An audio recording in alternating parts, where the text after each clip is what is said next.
көңіл қалай? Жақсы, жарайсыңдар. Олар қазақта қандай ұлттық ойындарды білесіңдер? Арқан тарту, асық ату, жарайсыңдар. Қанталапай, жарайсыңдар. Біз қазір шертпек ойын ойнаймыз. Шертпек ойынның шарты балалар. Екі қатарда асықтар тізілген. Бірінші қатарда 5 асық бар балалар. Екінші қатарда 4 асық бар. Үшінші қатарда 3 асық бар. Екінші қатарда 2 асық бар. Бірінші қатарда 1 асық бар. Бұл бір асықпен біз асықтарды атамыз балалар. Қолымызбен шертіп, асықтарды атып, қай қатарға түседі. Мысалы, менің асығым 5-ші қатарға түсті. Мен сосын сендерге кімнің асығы 5-ші қатарға түсті, маған 5 асықты алып, өзімнің қатарыма салып қоямын балалар.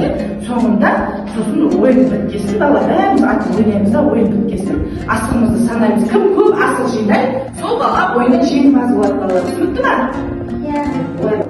Ой, тамаша. Мінекей балалар, ерсін, екінші қатарға келді, 2 асық ұтты ерсін. Ой, тамаша.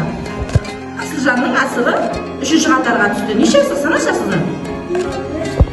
1, 2, 3. Асылжанға мен 3 асық берем, келу. Келесі ойынымыз семьялық ойыны. Семьялық ойынның шарты, бөгеп тұрып, тіземізді бүкпеп, жолымызды тіземей, артымыздан түсіп, тісімізбен жерден еңкейіп, теңгені, қырқадағы теңгені аламыз.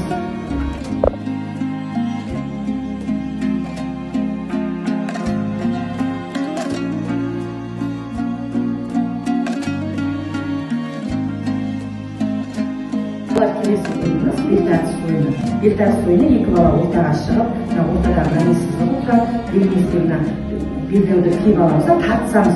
Қай баламда мәресізінен өтіп кетеді, сол бала жеңіледі, тартып кеткен кегілейді алған бала жеңіске жетеді балалар.